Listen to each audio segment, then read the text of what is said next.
The hospital room was sterile white, its silence broken only by the soft hum of medical equipment. Two 7-year-old twin girls sat in their wheelchairs, facing a small birthday cake with flickering candles. No one sang. No one smiled. Their eyes glistened with unshed tears as they stared at the lonely flames. Then footsteps approached a janitor in his worn uniform pushing a cleaning cart, his 6-year-old son clutching his father's hand. The man paused, his weathered face softening.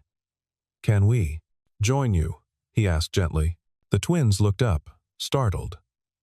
For the first time that day, hope flickered in their eyes. Brighter than the candles before them, Victoria Sterling was everything the world expected. A CEO to be brilliant, beautiful, and utterly untouchable. At 34, she commanded a healthcare empire worth billions, her golden hair always perfectly styled, her designer suits immaculate. But beneath the polished exterior lived a woman drowning in guilt. Every night, she relived the moment that destroyed her family, the screeching tires, the impact, her husband's final breath, and her daughter's screams. The accident had taken her husband and left both girls paralyzed from the waist down. She'd been in a board meeting, choosing work over driving them to their dance recital. Now, she could barely look at them without seeing her failure reflected in their innocent eyes. The twins, Emma and Lily, were mirror images with distinctly different souls. Emma, the elder by 3 minutes, masked her pain with forced cheerfulness, chattering endlessly about imaginary friends to fill the silence. She dreamed of running again, though she never spoke it aloud. Lily retreated into art, her sketchbooks filled with images of birds in flight, dancers mid-leap, everything she could no longer be. Both girls had inherited their mother's delicate features and their father's warm brown eyes, eyes that now held a sadness no child should know. Marcus Hayes stood 6'2", his military bearings still evident despite trading his uniform for a janitor's coveralls. At 35, he possessed the kind of rugged handsomeness that came from years of service, strong jaw, broad shoulders, hands that had once steadied rifles, now gentle enough to braid his son's hair. He'd been a decorated Marine until his wife Sarah died when a drunk driver ran a red light. The medals meant nothing after that. He'd walked away from everything, choosing minimum wage work at the hospital to ensure he'd never miss another moment with his son. Little Tommy Hayes was pure sunshine in human form. 6 years old with his father's dark hair and his mother's mischievous grin, he possessed an uncanny ability to find joy anywhere. He talked to everyone, patients, nurses, even the potted plants in the hallway. His father's gentle strength lived in him, manifested as fearless compassion. While other children might shy away from wheelchairs and medical equipment, Tommy saw only potential friends waiting to be discovered. Marcus had noticed the twins before during his evening rounds. They were always alone in the VIP suite, surrounded by expensive toys that remained untouched. Today was different. He'd overheard nurses mentioning it was their birthday. The sadness radiating from that room pulled at something deep within him. Tommy had tugged his sleeve, whispering, "Dad, they look lonely." That was all it took. "I'm Tommy," the boy announced, stepping forward without hesitation. "Is it really your birthday?" "Mine was last month, and Dad made me chocolate chip pancakes for breakfast. Do you like chocolate chips?" Emma's eyes widened. It had been months since anyone their age had spoken to them. I love chocolate chips," she whispered. "Me too," Lily added, her voice barely audible. Marcus knelt beside the wheelchairs, his presence somehow both imposing and comforting. "I'm Marcus. This enthusiastic fellow is my son. Would it be okay if we sang Happy Birthday? Can't have a proper birthday without the song." The girls exchanged glances, a lifetime of silent communication passing between them. Emma nodded first, then Lily. Marcus's deep baritone mixed with Tommy's enthusiastic off-key singing filled the room. For 3 minutes and 17 seconds, the sterile hospital room transformed into something magical. Victoria heard the singing from the hallway. She'd been rushing back from another emergency board meeting, her heels clicking against linoleum, phone pressed to her ear. The sound stopped her cold. Her daughters were laughing, actually laughing. She approached the doorway, ready to demand answers, to protect her children from strangers. But the scene before her stole her words. A janitor and his son sat cross-legged on the floor, her daughters leaning forward in their chairs. All four of them covered in cake frosting. Tommy was demonstrating how to make frosting mustaches, while Marcus pretended to be horrified at the mess. Emma was giggling uncontrollably, while Lily quiet. Withdrawn, Lily was actually speaking, telling Tommy about her favorite colors. Victoria's hand flew to her chest. When had she last heard them laugh? When had she last sat on the floor with them, not caring about appearances or propriety? She stood frozen in the doorway, watching this stranger give her daughters what she couldn't: simple, uncomplicated presents. "Your mom's here," Marcus said softly, noticing her. He began to rise, apology already forming on his lips. But she held up a hand. "Please," she said, her voice catching. "Don't stop." Their eyes met across the room. Wealth and simplicity, power and humility.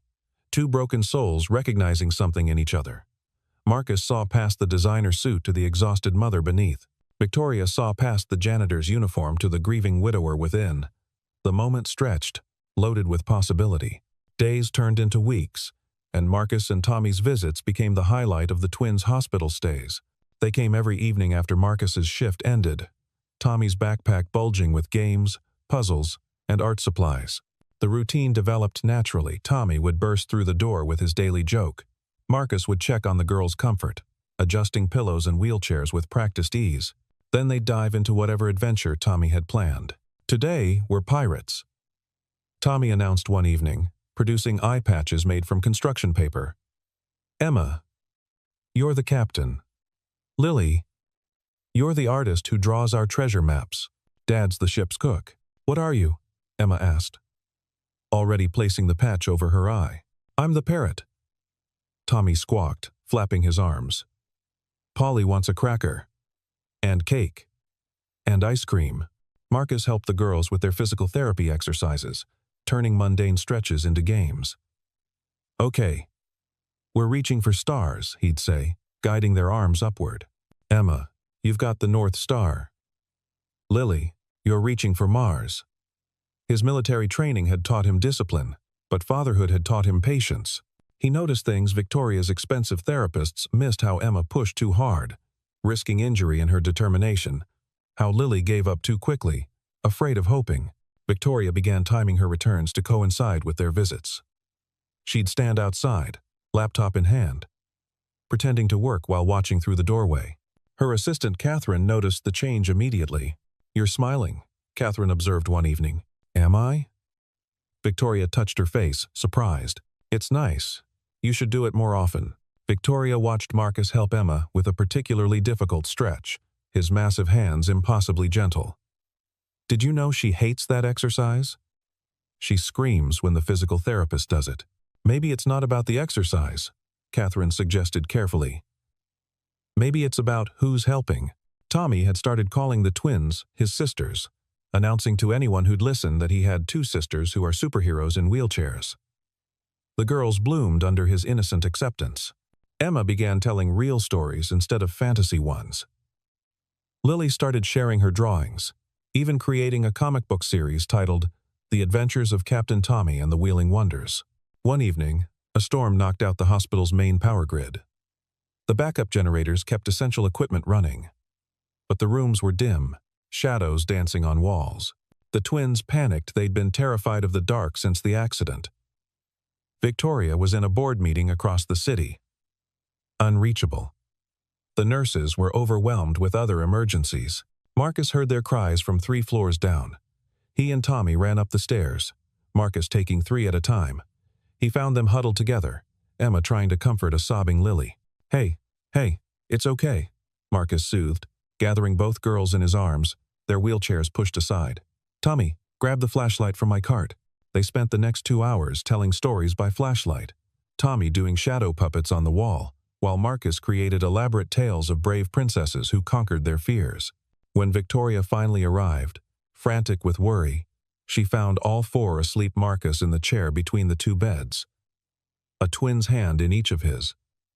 Tommy curled on his father's lap. She stood there, rain-soaked and shaking, watching this man who'd given her daughters peace when she couldn't. Her fingers traced the doorframe, and she made a decision that would change everything. The past haunted both adults like shadows that grew longer with each passing day.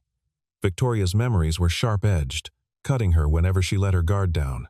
The board meeting that day had been critical, a merger that would expand their reach into pediatric care. She'd promised to drive the girls to their dance recital, their first performance since starting ballet. "Mommy has to work, sweethearts. Daddy will take you." Those were the last words she'd said to them before their lives shattered. James had been the perfect husband, patient with her ambition, devoted to their daughters. He'd taken the suburban route to avoid traffic, the same route they'd driven hundreds of times.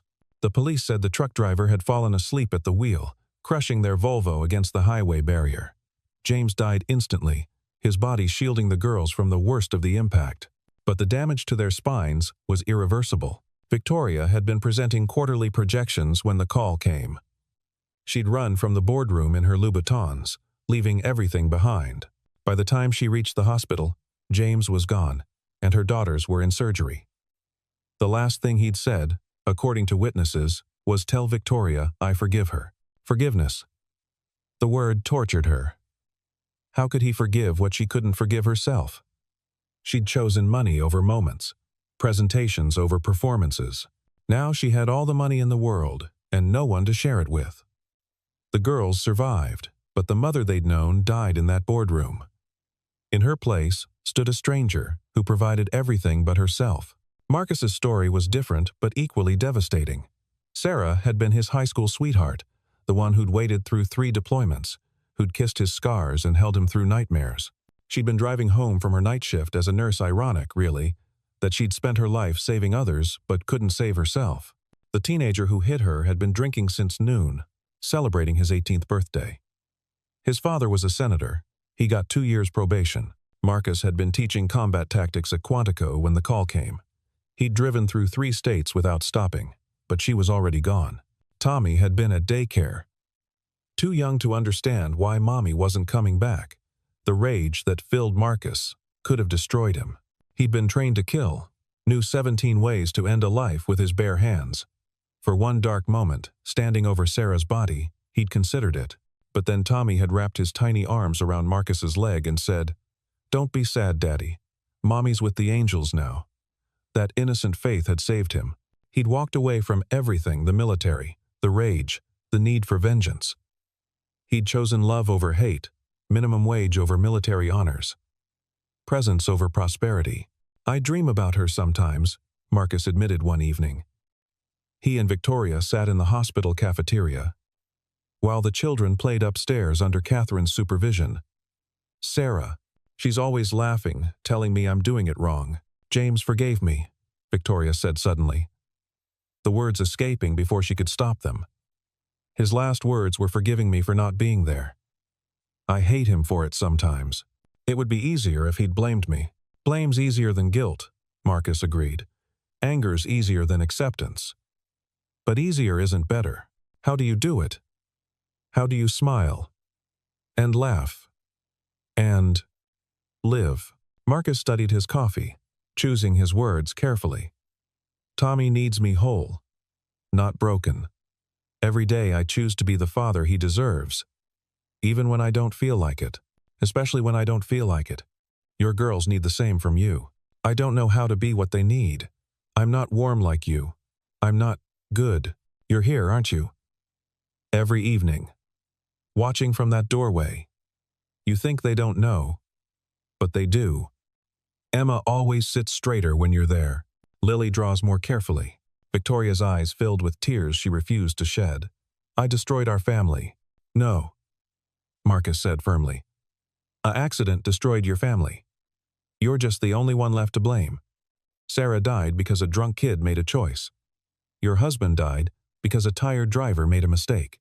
We don't get to control other people's choices. We only get to control how we respond."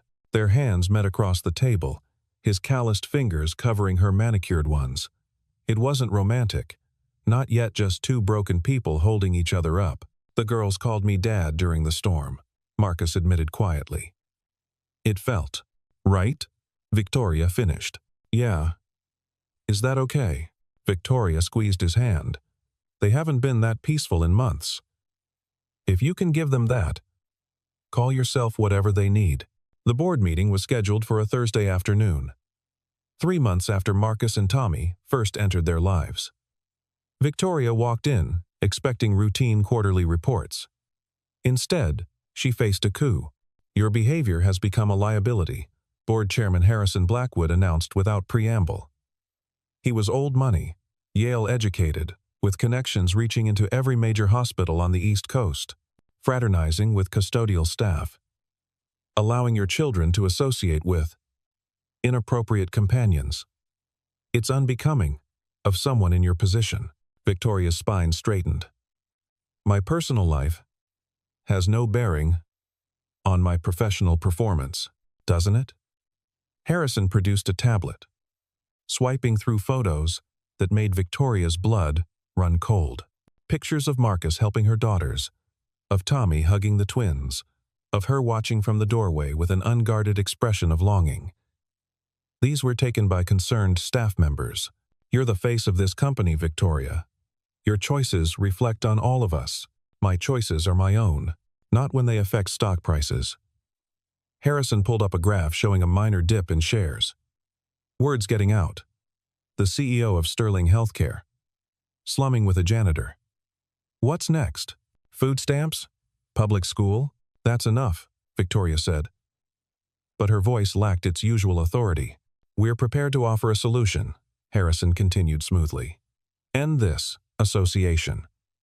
We'll provide a generous bonus for the janitor's relocation, say $50,000, enough to start fresh elsewhere. Your daughters need stability, Victoria, not fantasy. You want me to buy him off? We want you to remember who you are, what you've built, what you could lose." The threat hung unspoken, but clear. Victoria left the meeting numb. She found Marcus in the children's room, helping with homework. Tommy was teaching the twins multiplication, using candy pieces, making Marcus pretend to steal them so the girls could practice catching the candy thief.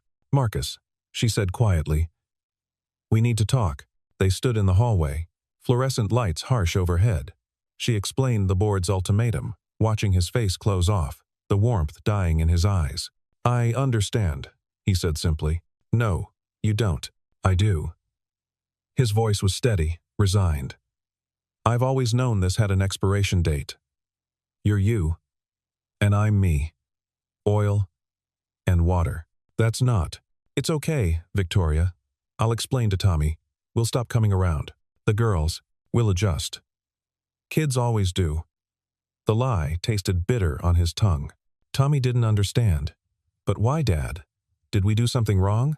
I promise I'll share my toys better. I won't make messes." "Please, Dad. They're my sisters now." Marcus held his sobbing son, his own eyes burning. "Sometimes, buddy, things just don't work out." Upstairs, the twins were inconsolable. Emma threw things, screaming that she hated everyone. Lily stopped speaking entirely, retreating so far into herself that doctors grew concerned. Victoria sat in her office, staring at the resignation letter she drafted and deleted 17 times. Harrison's assistant leaked the photos to a gossip blog, adding salacious headlines about the CEO's secret janitor lover and riches to Rag's romance. The story went viral overnight. Investors called emergency meetings. The board demanded immediate action, but something else happened too. Nurses who'd watched Marcus with the twins started speaking up. Parents of other sick children shared stories of how Tommy's innocent joy had brightened their darkest days. A social media campaign began number Love Not Labels featuring pictures of the children together, their happiness undeniable. Victoria was reviewing the PR disaster when Catherine burst in. "You need to see this."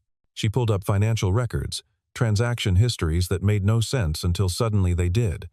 Harrison had been shorting company stock, betting against Sterling Healthcare while serving as board chairman. Every scandal, every leaked photo, every controversy, he'd profited from them all. "He's been planning this for months," Catherine explained, destabilizing the company to trigger a hostile takeover. "He has buyers lined up, planning to gut the pediatric ward and convert it to elective surgeries.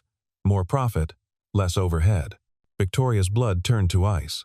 The pediatric ward was James's legacy, funded by his life insurance. It provided free care to families who couldn't afford treatment.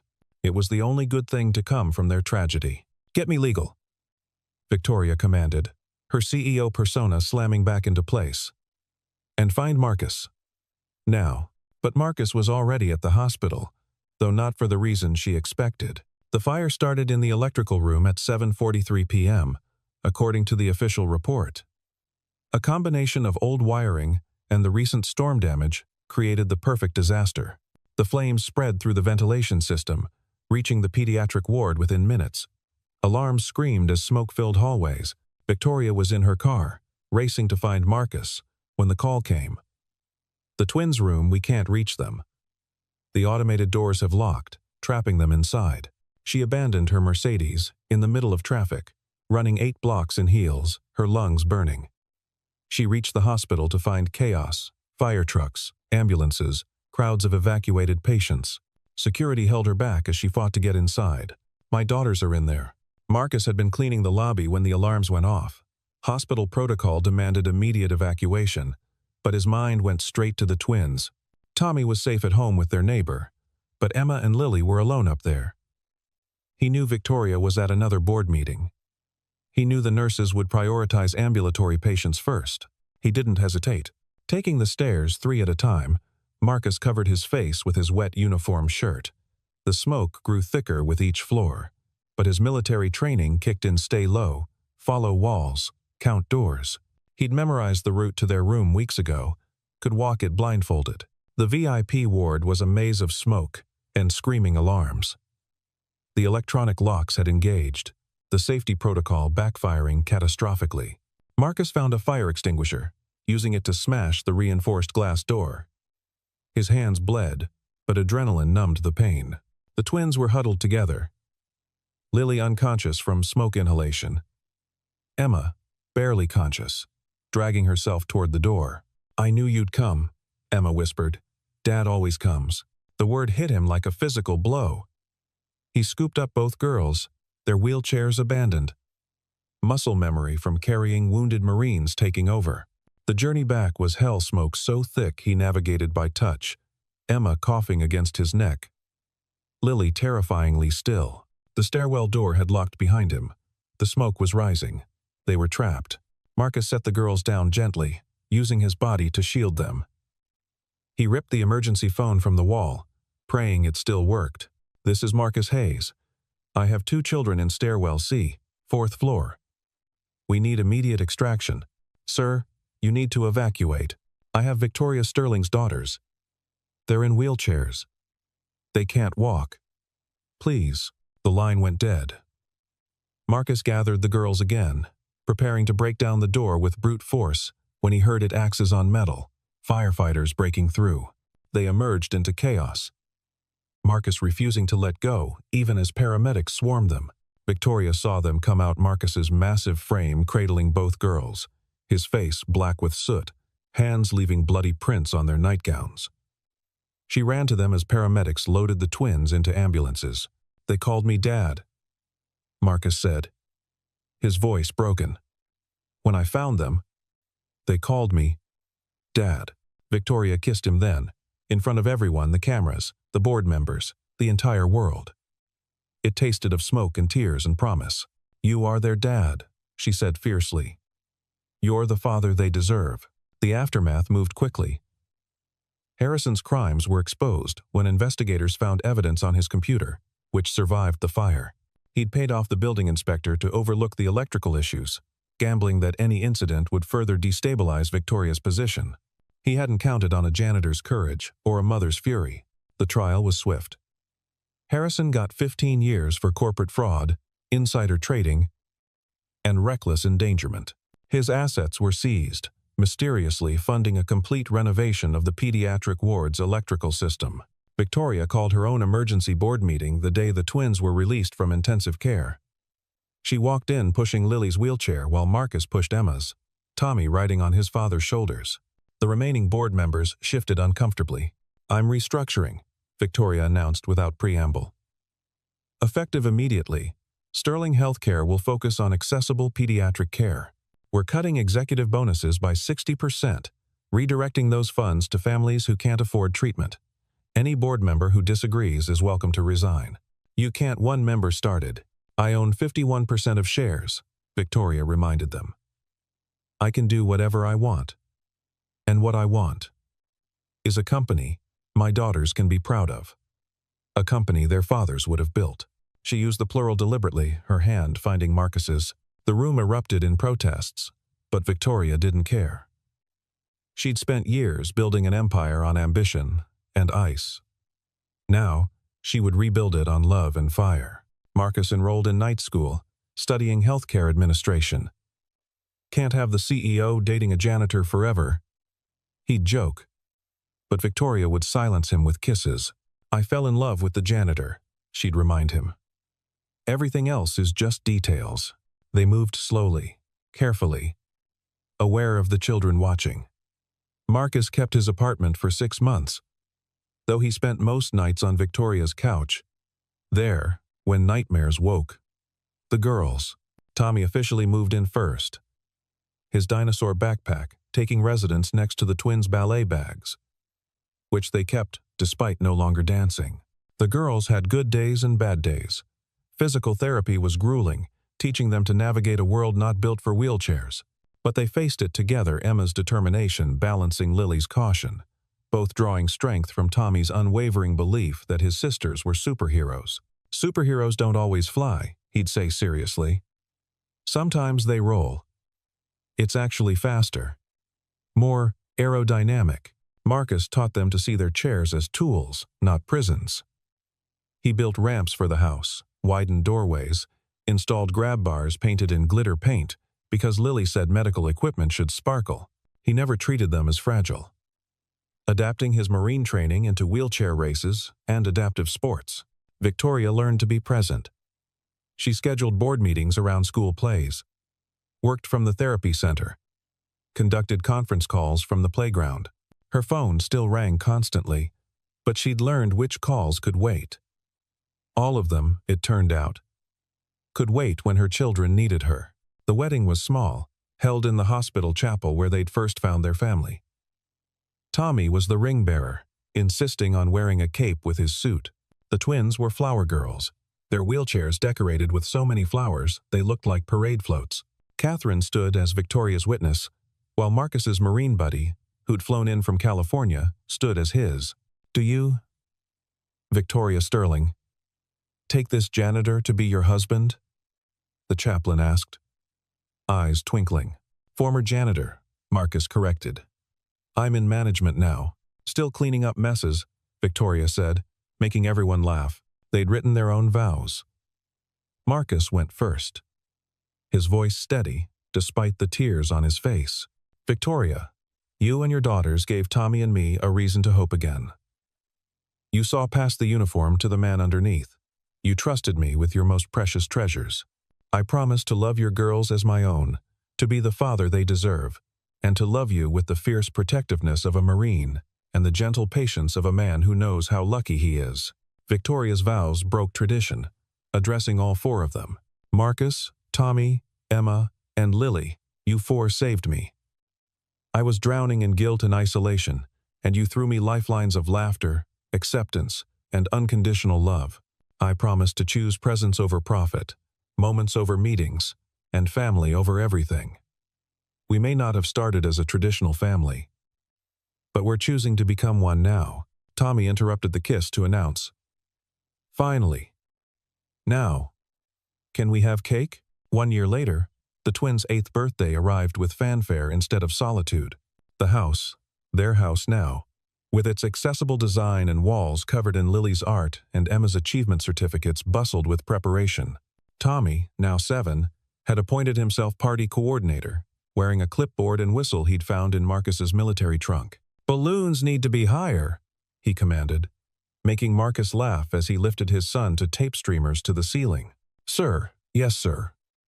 Marcus saluted, earning a giggle. Victoria emerged from the kitchen, flour in her hair, frosting on her designer apron. She'd insisted on making the cake herself, 3 tiers of chocolate chaos that leaned slightly left but radiated love.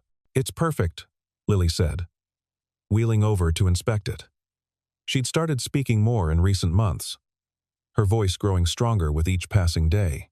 "It looks like the Leaning Tower of Pisa," Emma observed, then quickly added, "but the delicious kind." The party was intentionally small, just family and a few close friends. No photographers, no media, no board members checking their phones. Catherine arrived with her partner and their new baby. Marcus's Marine buddy brought his family. The nurses who'd cared for the twins stopped by with handmade cards from other children in the ward. As the sun set, they gathered around the cake. 8 candles flickered, one for each year of the twins' lives, but also symbolizing new beginnings. The singing started naturally, no longer confined to just "Happy Birthday." Tommy had written his own version, "Happy birthday to my sisters, who are cooler than any misters. They're the best in the whole world. Happy birthday to you. Make a wish," Victoria urged, her arms around both girls' shoulders. Emma and Lily looked at each other, then at their family, their real, chosen, perfect family. They closed their eyes, synchronized as always, and blew out the candles together. "What did you wish for?" Tommy asked eagerly. "If we tell, it won't come true," Emma said mysteriously, but Lily smiled, breaking their twin code just this once. "We wish that everything could stay exactly like this, forever." Marcus lifted Tommy onto his shoulders, while Victoria knelt between the wheelchairs, pulling her daughters close. Catherine snapped a photo not for publicity or proof, but simply to capture the moment when 5 broken pieces became whole. "You know what the best part is?" Tommy announced from his perch. "Now I have 2 sisters, and nobody at school believes me when I tell them they're both superheroes who can draw anything and know everything, and have the coolest wheelchairs that I helped decorate with racing stripes." "The racing stripes were an excellent touch," Marcus agreed solemnly. "Dad helped too," Emma said, the word flowing naturally now. "He said every chariot needs proper decoration." "Your dad's a smart man," Victoria said, catching Marcus's eye over the children's heads. "The smartest," Lily agreed. "He married Mom, didn't he?" As laughter filled the room, Victoria thought about the journey that had brought them here. The pristine hospital room where 2 lonely girls had sat before an untouched cake seemed like another lifetime. The woman she'd been isolated in her tower of success felt like a stranger. The man Marcus had been drowning in grief had transformed into the anchor their family needed. "Tell the story again," Tommy requested. "The one about how we became a family." "Which version?" Marcus asked, settling into his favorite armchair. "The one where I'm a knight rescuing princesses from a tower." "No." All 3 children chorused. "The real one," Emma insisted. "The one where you were just cleaning, and we were just sad, and Tommy was just talking to everyone like always. And Mom was just watching from the door thinking nobody noticed," Lily added with a grin. "I was subtle," Victoria protested. "You were wearing $3,000 heels that clicked on linoleum, Mom," Emma pointed out. "We could hear you from the elevator." "Tell them about the first words," Tommy urged. "The very first words." Marcus's voice softened with memory. "Can we join you?" "4 words," Victoria murmured, pulling Tommy from Marcus's shoulders into her lap. 4 words that changed everything. "Because family," Lily said quietly, reaching for Emma's hand, "isn't about blood or money or perfect lives. It's about choosing," Emma continued, squeezing back. "Choosing to show up when it's hard. Choosing to stay when it's scary," Tommy added, wise beyond his 7 years. "Choosing to love when you're broken," Marcus said, his hand finding Victoria's, "and choosing each other." Victoria finished. Every single day.